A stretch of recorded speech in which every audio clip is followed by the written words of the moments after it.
Hey, what's up, witches? It's me, Luna, with an unboxing of a tarot deck that I'm hopelessly late uploading. At any rate, I just finished shooting Friday's Oracle unboxing, and we have a little bit of a theme here, which is red foil. Let's take a look. This is a deck I've had for a long time. Of course, it's a deck that my daughter got me. And check this out. It is called The Beauty of Horror Tarot by Alan Robert. Alan Robert? Yes, Robert. It says, Fear Your Future. Oh my God. Tarot, gorgeous color cards. Or gorgeous, G-O-R-E. Oh. Okay, so The Beauty of Horror. And it's just, the box is plain all the way, all the way around. I don't remember what wrapping was on this because, you know, I'm sure I took off the plastic and stuff. If there had been like a sheet on the back with a description, I would have kept it. So it's been a while. So we have this flip top box. Here's the book. Ooh, ho, ho, ho. And the little ribbon pull. Interesting, you know, there. Aha! This is what was on the back. Yes. So I did save it. That was on the back. Under the plastic, let's read. The Beauty of Horror creator-illustrator Alan Robert expands Guliana's universe with this intricately detailed tarot card set featuring 78 pieces of original card art and guidebook to help decipher the divine. Guliana, decipher the divine. Okay, Guliana invites you to gaze a ghastly glimpse into your future, packed with the same meticulously crafted style and devilishly dark humor as the best-selling book series, The Beauty of Horror. The best-selling book series, comma, so there's a book series, The Beauty of Horror. The Beauty of Horror Tarot card set is another perfectly hair-raising addition for any horror fan's collection. Colored by Eisner Award-nominated J Photos, from Lock and Key, okay? Copyright is 2021, and it is published, Alan Robert Design, okay, Beauty of Horror. Was this self-published? Let's see. Sorry, I'm saying a lot. Beautyofhorror.com. 2021 by Alan Robert, Wasted Talent Entertainment. By Idea and Design Works LLC. Idea and Design Works Publishing. So that, oh dear, do you see what's happening here? First time opening the book, and look what's happening, you guys. It's coming apart. All right, well, let's try to glue that back down, and I'm going to bend the cover back. So, I wonder if this was one of the Spencer's decks. Ghana, do you remember Spencer gifts? Because that would kind of make sense. There's a big introduction here. The 4 lush volumes of The Beauty of Horror coloring books introduce the world to Guliana, a playful child of wondrous gifts, along with her playmate, the always cheerful Gregory, pronounced Gregory, of course. She gave us mysterious challenges in every collection of pictures. As we found and colored the hidden artifacts, we entered Guliana's marvelous world. At the same time, with each volume, she has come closer and closer to entering ours. All right, and then the last paragraph says, The Beauty of Horror embraces the lush, dark images of modern horror, ghouls, vampires, zombies, rotting skeletons, dark, yes, but often very funny as well. The traditional tarot sometimes takes itself too seriously. I agree. Guliana's gift never makes that mistake. All right. We have, I'm scared to open this book. And, you know, it's like I don't want to bend this cover all the way back, but looky, I'm doing it because I don't want to tear the book apart. All right, let's look at the contents. Structure, the major arcana, the minor arcana, and then readings. Major cards are the trumps, the minors are the 4 suits, wands, cups, swords, and pentacles. Okay, so we don't have renaming of the suits. You get an idea, that must be Guliana. And then for each card, we have a description, we have meanings, and we have reversed. And I like this full color book. I mean, it's a stunning book if it holds together. Celtic cross spread, and that's, oh no, past, present, future readings. So we have a 3-card spread and a Celtic cross. All right, so we're going to go freeform there. Set those aside and let's, so what I was going to say when I opened the box is there's no like thing that really holds the deck from, rocketing around in there, and the book fits on the top, but we have the pull when we don't really need a pull because we can reach in and get it, but okay, whatever. Interesting packaging choices. Oh, these are linen finish. I see there's a thing on the back of this card. So they have kind of a gloss to them, but linen, which means they're very flexible. They're going to shuffle like a goddamn dream. Okay. Come closer. Here we see Guliana on the back with her cards. So it's just that big image that's on the box. That's the back of the cards. Flip them over. I've never edged a linen deck. Oh, see what else I'm seeing here? Look. That's not good. Wow. How did those get all bent? That's a bummer. Look at that. I'm holding them together. But anyway, hopefully that'll come out in the shuffle. So here we have the Fool, and he is Quasimodo stepping off the cliff, and his little dog, and the sun, and the birds, and yes, we've got standard imagery here. Here's the Magician, very zombie-ish. But all the elements of the standard Rider-Waite, or at least most of the elements are there. Look at the High Priestess. She's a great witch. The columns on either side of her are made of skulls. Then we have the Empress. She's like a little girl. So I imagine a lot of these characters we would meet in these coloring books. There's the Emperor. Looks like an orc. I like the color palette. These, blues and purples and kind of this dark palette. The Hierophant. You know what I'm going to do here? Let me see what happens if I bring the brightness up just a little bit. There we go. Okay, here's the Hierophant. And the Lovers. Oh, so we've got 2 angels up here, male and female, and the 2, they're not doing it this way, they're doing it this way. The Lovers. The Chariot. A mummy in a coffin on wheels. I love it. And so, yes, the humor is here. I appreciate it. Strength. Yeah. I really like the images. I think I'd be able to read well with this deck. The Hermit. The Wheel of Fortune.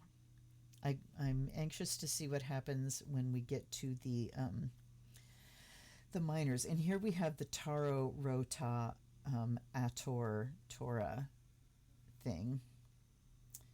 There's the Wheel of Justice. The Hanged Man. Except he doesn't seem very peaceful, does he? Death. Oh, look at that. That's wonderful. Wow. So can you see?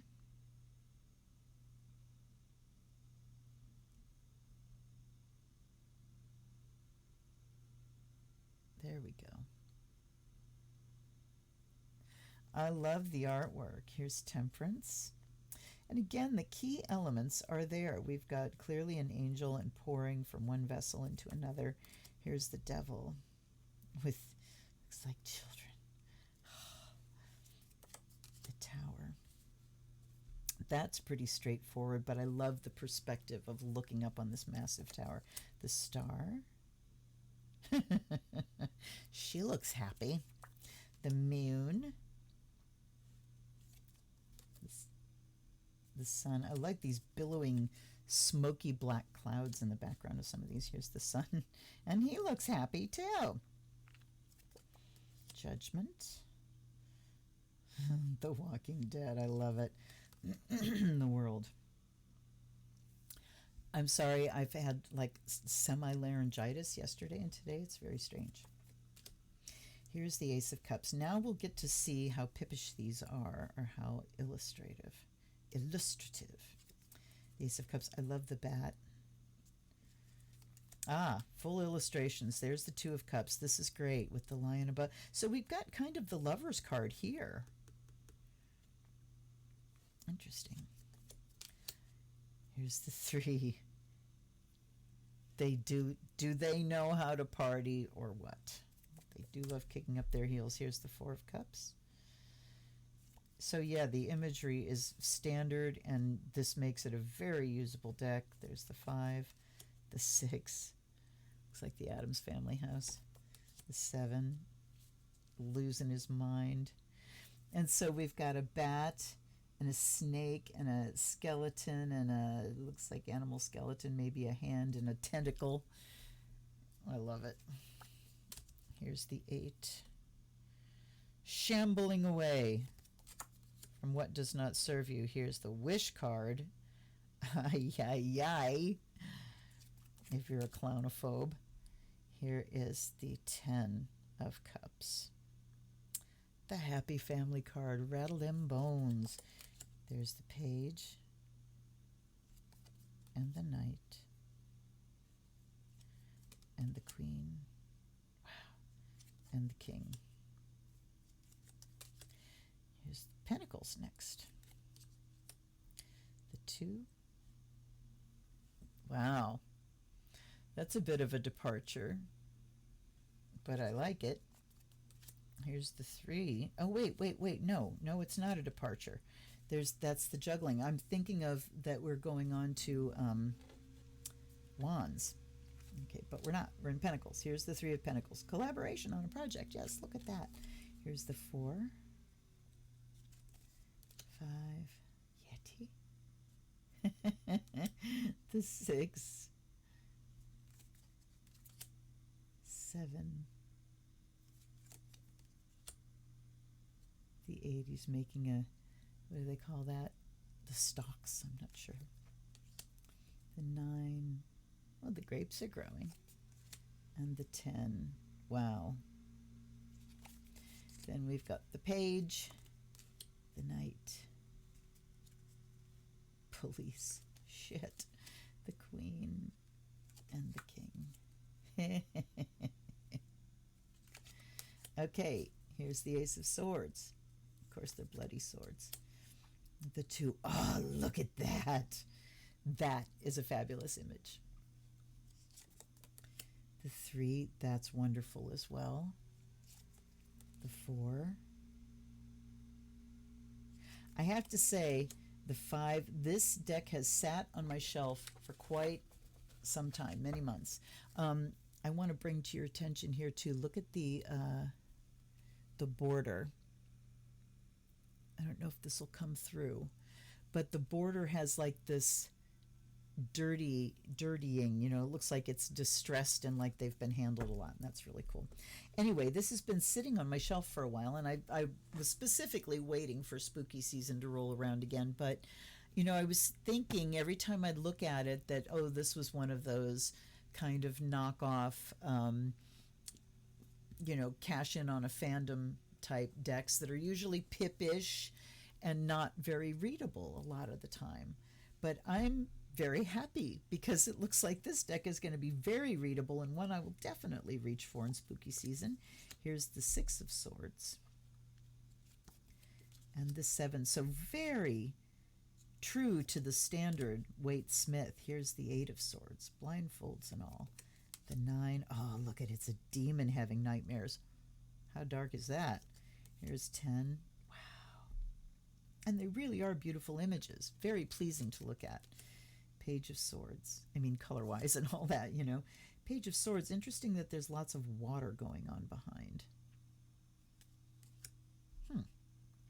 There's the Knight. Yeehaw! The Headless Horseman. The Queen. She a bitch. And there's the king. Yes, I would not cross him either. And now we have the wands, the ace of wands. The two here. This is what I was thinking of. So that is very standard, looking out. And the three, although, what's the difference between these images? Not much, except there's one has two wands and one has three wands. Generally, this one's talking about, making a plan, looking to the future, planning for the future. And the three shows the ships in the harbor, so it can either be executing the plan, sending the ships out, or actually ships coming in. But I'm not really seeing the difference here, and that's the first time I've seen something that I have even the slightest complaint about. All right, but I know what the Three of Wands means, so no problem.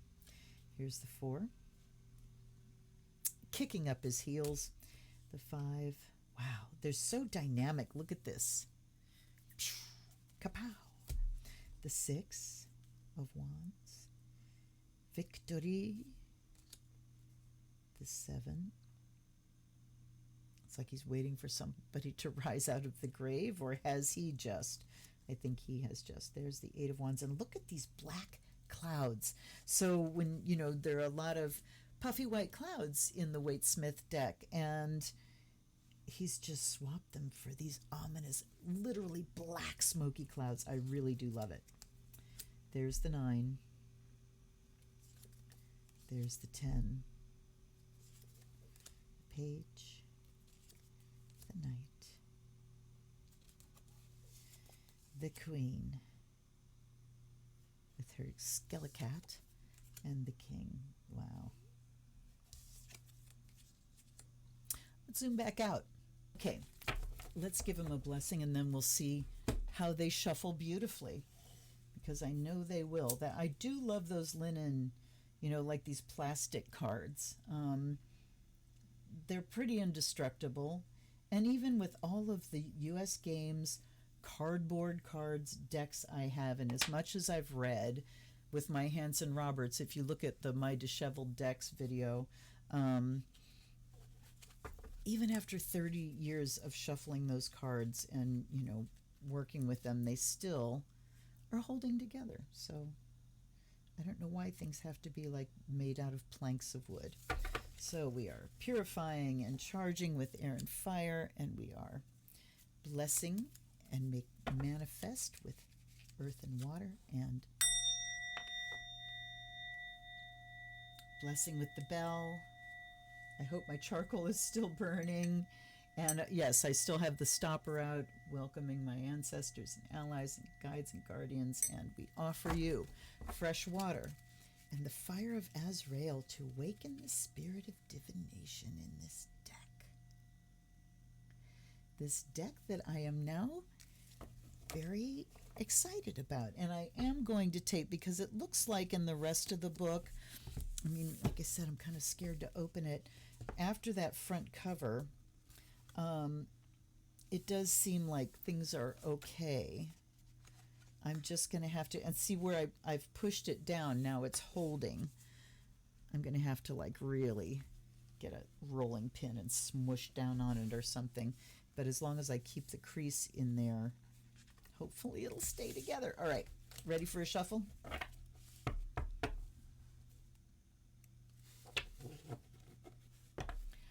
One, 2, 3, go. Oops, that one didn't go so well. I wasn't watching what I was doing.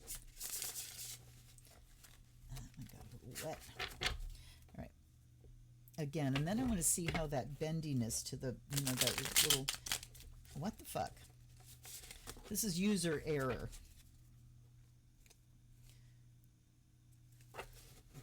Okay. Third time pays for all. Wow. All right, it's me against you, deck.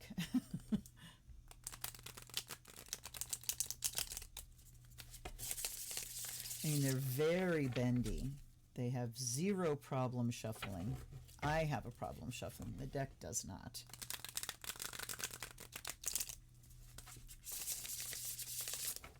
Okay, one more satisfying bridge, and then I'm going to look at how they fit together. Nope, nope, nope, nope. Let's try it again. We'll do this until I get it right.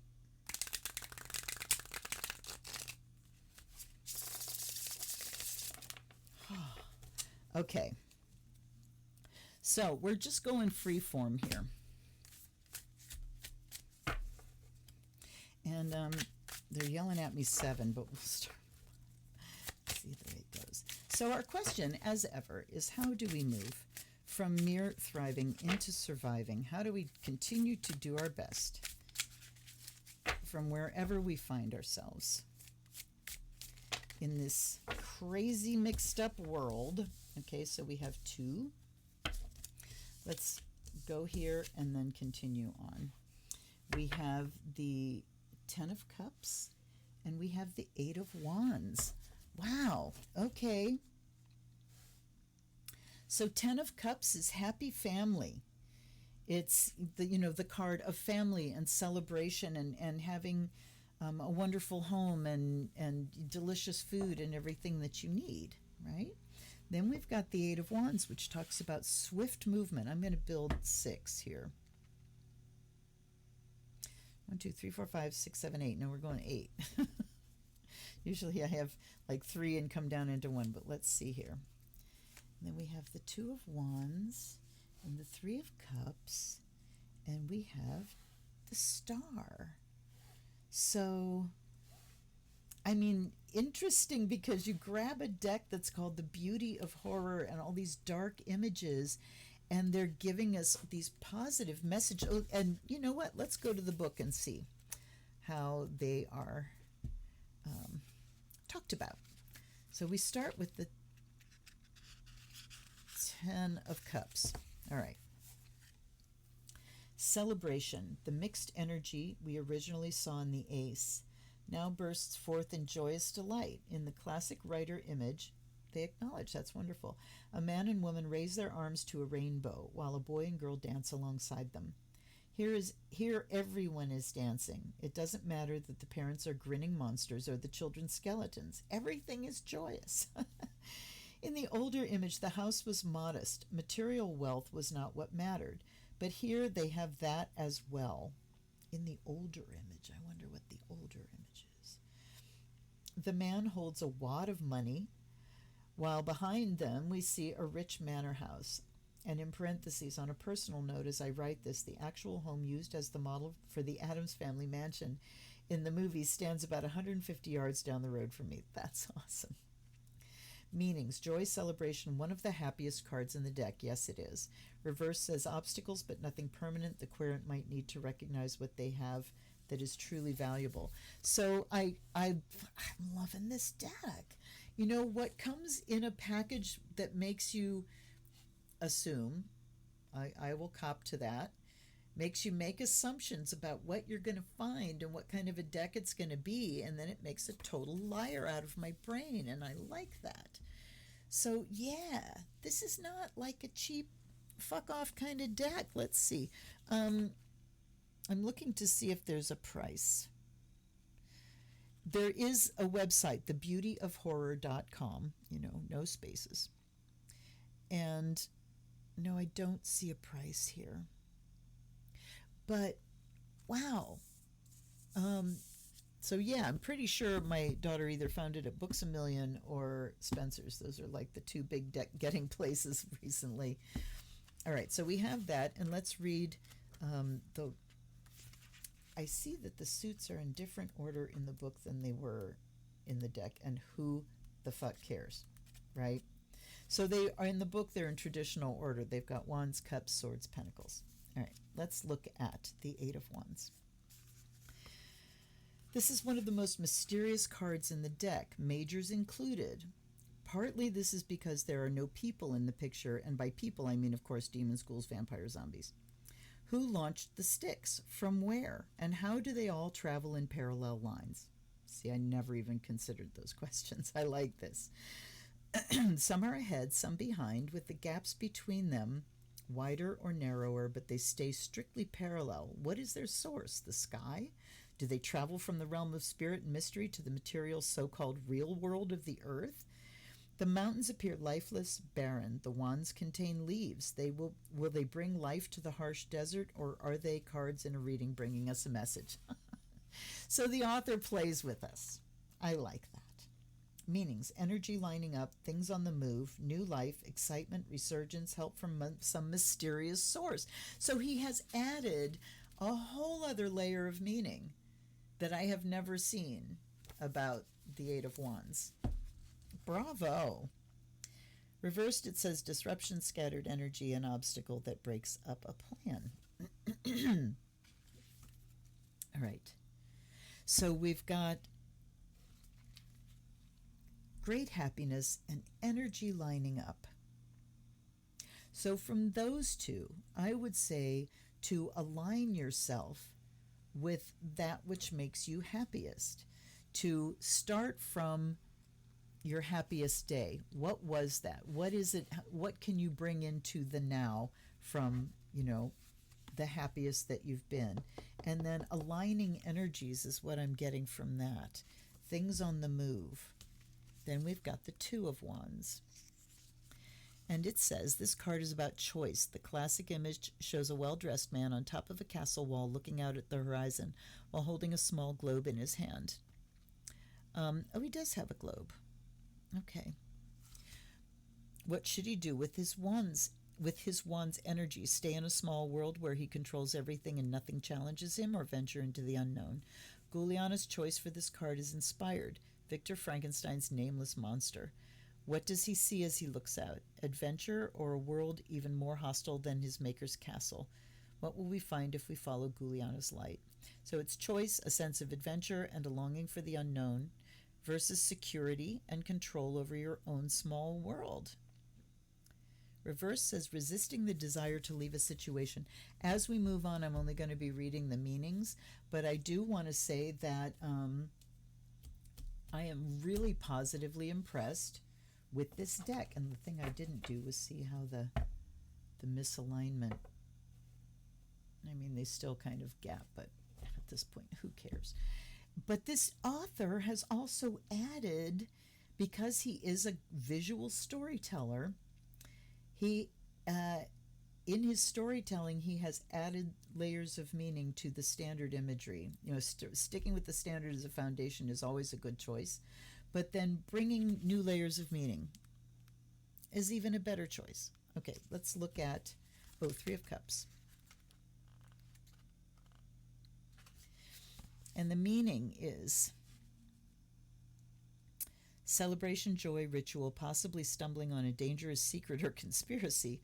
A modern interpretation suggests a possible three-way relationship. That's fascinating too.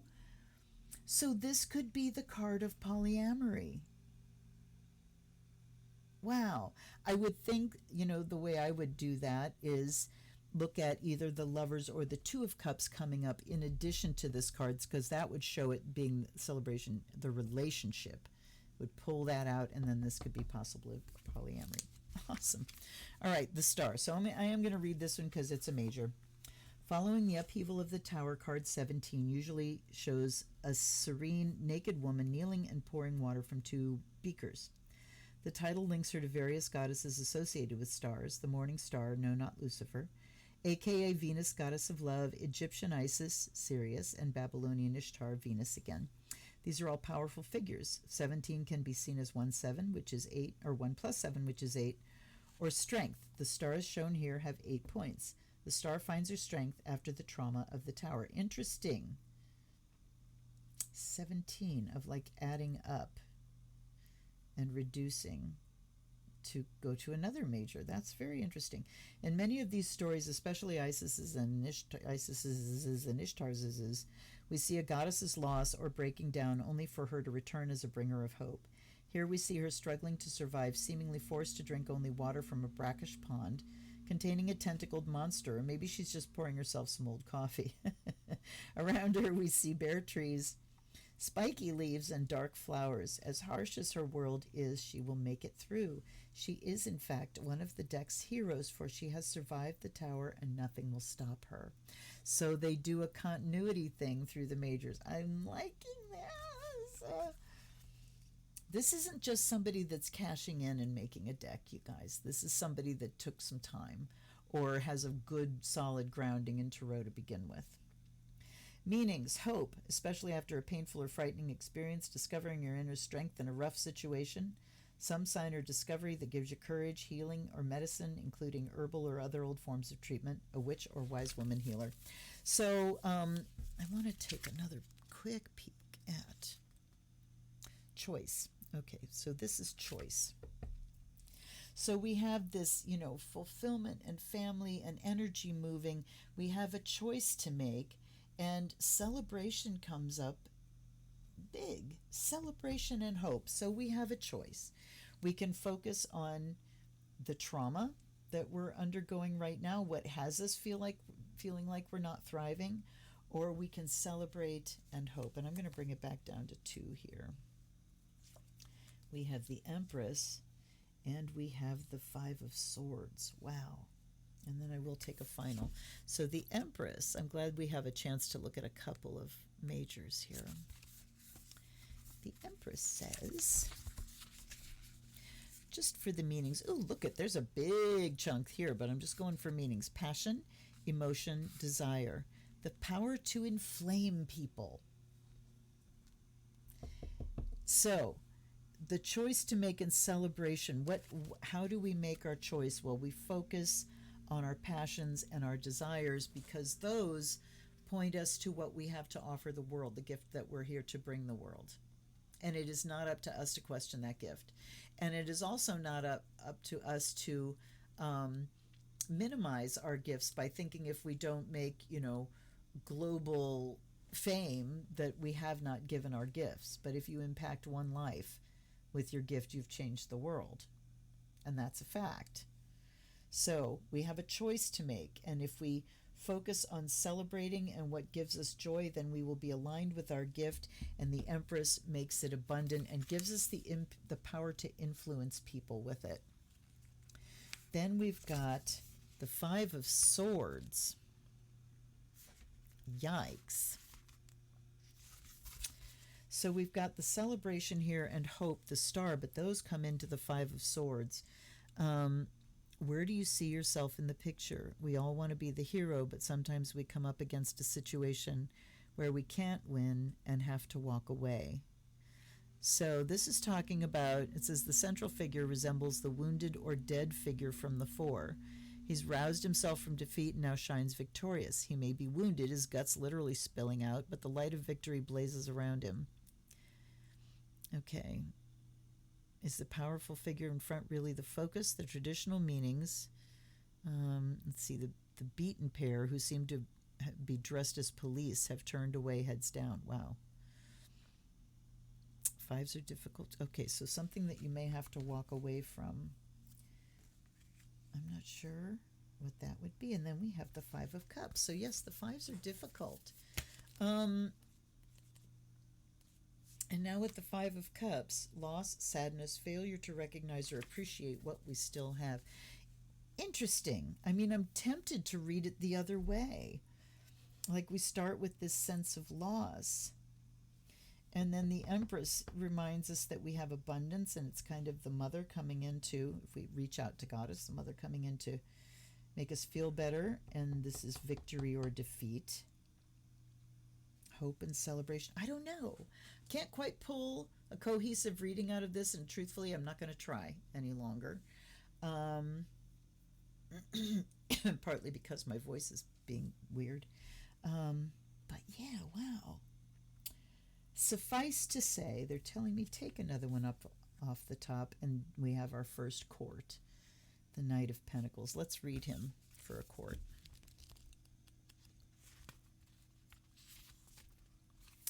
Okay.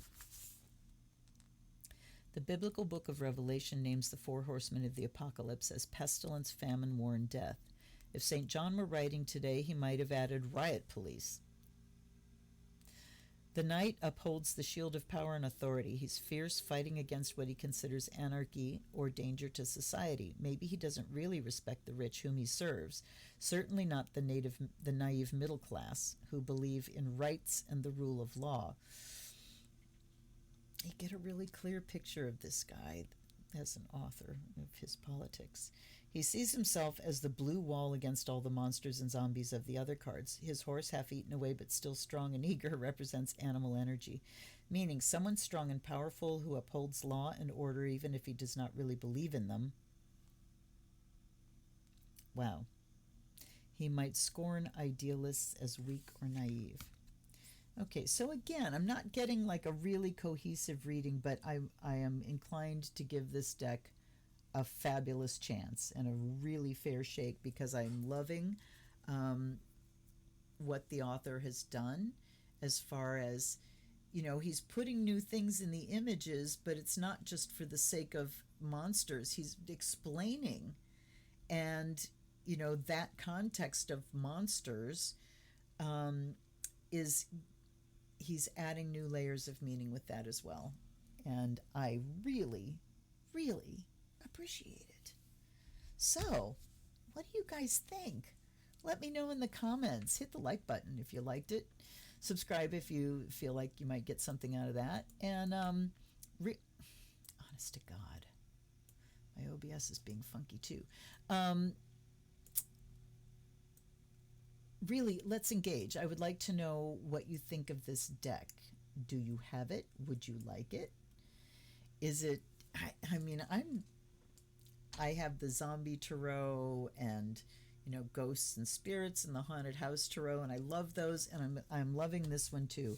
So let me know what you think, and there's also a wish list down below that if you want to jump on there and send me a deck, I will do a reading for you on my test drive and unboxing. So that would be fun. Buy me a deck. All right, you guys, I will see you later. I got a live stream on Wednesday night. Hope to see you there. Until then, this is Luna. Blessed be.